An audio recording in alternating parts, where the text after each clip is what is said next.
အားလုံးပဲမင်္ဂလာပါကျွန်တော်ဒီနေ့ပို့ချပေးမယ့် AZ သင်ခန်းစာတော့ sun s စတဲ့ formula လေးအကြောင်းဖြစ်ပါတယ်အဲ့တော့ကျွန်တော်ပထမဆုံးတက်ပြမယ့် formula လေးက sun ဖြစ်ပါတယ်အဲ့တော့ကျွန်တော်တွက်ချင်တဲ့ set ကွက်တစ်ကွက်မှာကျွန်တော်တို့ formula လေးကိုရေးမယ်ညီမြချင်း sun လို့ရေးလိုက်ပါ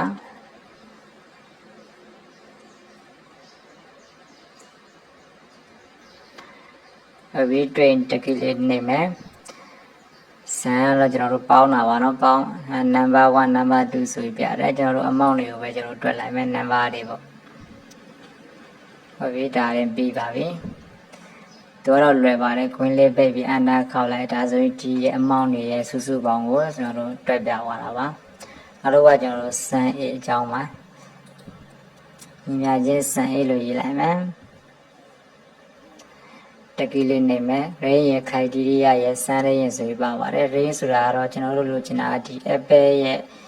amount ဒီမှာ apple တွေအများကြီးရှိတယ် apple amount တွေဘယ်လောက်ရှိလဲပေါ့နော်ဒီတန်ဖိုးတွေကိုလိုချင်တာတခြားအရာတွေမလိုချင်ဘူးပေါ့အဲ့တော့ဒီမှာ apple လေးရေးထားတယ်အဲ့တော့ apple ပါတဲ့ rate တစ်ခုလုံးကိုကျွန်တော် select ပေးပါတော့ဒါဒီ rate တစ်ခုလုံးပေးလို့ရပါတယ်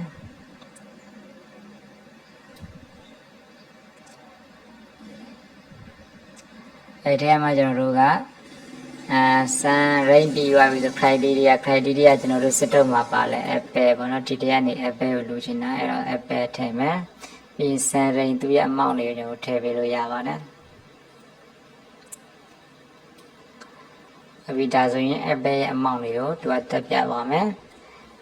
ခွင်းလေးပိတ်ပြီးအန္တာခေါက်လိုက်နော် apple ရဲ့ amount က380ရှိပါတယ်နော်ဒီမှာဒါတွေပေါ့နော်ဒါတွေအားလုံးပေါင်းရင်ဒါ380ရှိတယ်ဒီ apple နေရာမှာတခြားအရာပြောင်းရင်လည်းသူက live ပြောင်းပြီးသွားပါမယ်ကျွန်တော် orange ပေါ့နော် orange ကဘယ်လောက်ရှိလဲကြည့်မယ် control ဝေးချမယ်120ရှိတယ်အဲ့တော့ကျွန်တော်တို့ home မဟုတ်တိုက်ပြီးတော့စစ်ကြည့်လိုက်မယ် orange ဒီမှာညီမချင်းလေးထိုးပြီးကျွန်တော်ပေါင်းကြည့်မယ်နော်ဒီမှာ20ကျွန်တော်ပြီးရင်ပေါင်းမယ် orange ဒီမှာလည်း20ဒီလိုပေါင်းနေတာတစ်ခုချင်းပေါင်းနေမှာเนาะအဲ့တော့ကျွန်တော်ဆန်းအင်းနဲ့ပေါင်းလိုက်ရင်ဒါလွယ်လွယ်ကူကူအဖြေရတယ်ပေါ့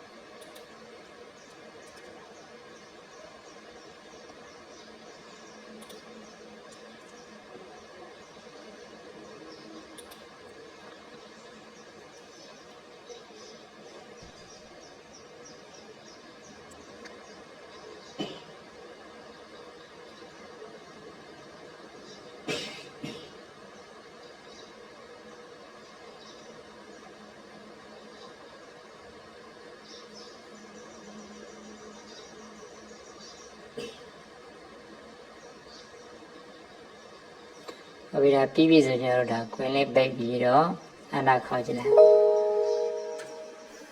120ဟုတ်ပြီနော်ဒါ120ရတယ် orange တခြားရလဲလို့ပေါ့နော်ဒီနေရာမှာပြောင်းထည့်လို့ရပါတယ်ထားပါတော့ lemon amount ဘယ်လောက်ရှိလဲ control C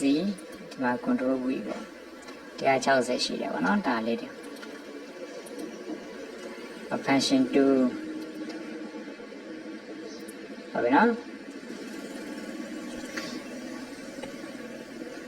ဒါဆန် A အကြောင်းဖြစ်ပါတယ်နောက်တစ်ခုဆန် S ပေါ့နော်ဆန် S တော့ကဒီမှာAA copy ကူးမယ် control C ကျွန်တော်စစ်ထုတ်ခြင်းတဲ့ຢာလေးတွေဘေးမှာထားလိုက်ပါနော်ဒါရှင်းပါတယ် control C ဒီမှာ control V A ရောင်းရတဲ့ Apple ရဲ့ amount လေးကိုတွက်မှာပေါ့နော်ဟုတ်ပြီအဲ့တော့ကျွန်တော်ဒီနေရာလေးမှာတွက်လိုက်မယ်ညီမချင်း sun is sun is တကယ်လေးနေမယ်ပြီးရင်ကျွန်တော် control ရဲ့ A ရဲ့နေလိုက်နော်ပေါက်လေးဖော်လိုက် sun range နဲ့သူက sun range ဆိုရင်ကျွန်တော်ပေါင်းရမယ့် range တွေကိုကျွန်တော် amount တွေကိုရင် select ပေးရပါမယ်ကျွန်တော် amount တွေရင် select ပေးမယ်ပြီး criteria range 1အဲ့ထဲမှာကျွန်တော်တို့ criteria range 1ကျွန်တော်တို့ AA ပေါ့နော် AA နဲ့ AA ရောင်းရတဲ့ apple ဆိုကျွန်တော်တို့ criteria range 1မှာဒီ AA ပါတဲ့ rate တစ်ခုလုံးကို select ပေးရမယ်ကောင်း A တို့နဲ့ကောင်း A က စင်ပါတယ်ဆန်းရဲနဲ့ဆန်းရဲလည်းစင်ပါနော်အဲ့ဒီဟာတွေကပြီး criteria တွေအဲ့ဒီမှာကျွန်တော်တို့ဘာကိုစစ်ထုတ်မှလဲအေးအေးပေါ့နော်နောက် range 2 above ပါတဲ့ range တစ်ခုလုံးကို selection ဆွဲရမယ်ပြီးအဲ့ဒီမှာဘာကိုစစ်ထုတ်မှလဲ above ပေါ့နော်ဒီတိုင်းလေးပါဆိုလိုတာတော့ A ရောင်းခဲ့ရတဲ့ above တွေကိုကျွန်တော်တို့အမောင့်တွေဘယ်လောက်ရှိလဲဆိုတာ sin s နဲ့တွက်ပြတာပါပြီး okay နေလိုက်မယ်အဲ့တော့ A ရောင်းခဲ့တဲ့ above ရတဲ့က100ပဲရှိတယ်အဲ့တော့ဒီမှာ50ပေါ့ဒီမှာ50အေးလည်းဖြစ်ရမယ်အေးရှာမယ်ဟောဒီမှာပေါ့နော်ဒီမှာ50ဆိုတော့100ပေါ့အဲ့တော့ဒီနေရာလေးမှာတခြားနာမည်လေးပြောင်းချင်းလို့ရပါနော်မကြော့ကြော့ကအဲ့ဘယ်ဘယ်လောက်ရောင်းရလဲဒီမှာချကြည့်လိုက်ကြော့အဲ့ဘယ်မရောင်းမရဘူးနော်အဲ့တော့အဲ့ဘယ်ဒီမှာ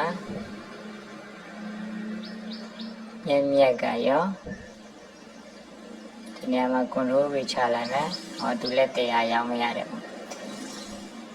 ဟုတ်ပြီနော်ဒါကိုရှင်းပါတယ်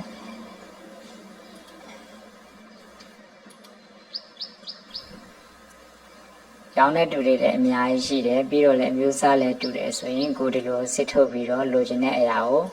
တန်ဖိုးတွေကိုကြည့်လို့ရပါနော်။နော် AA ပြီးတော့ Apple AA လည်းပြရမယ် Apple လည်းပြရမယ်အဲ့တော့သူရဲ့တန်ဖိုးတွေရဲ့အမောင့်တွေရည်တွက်တာ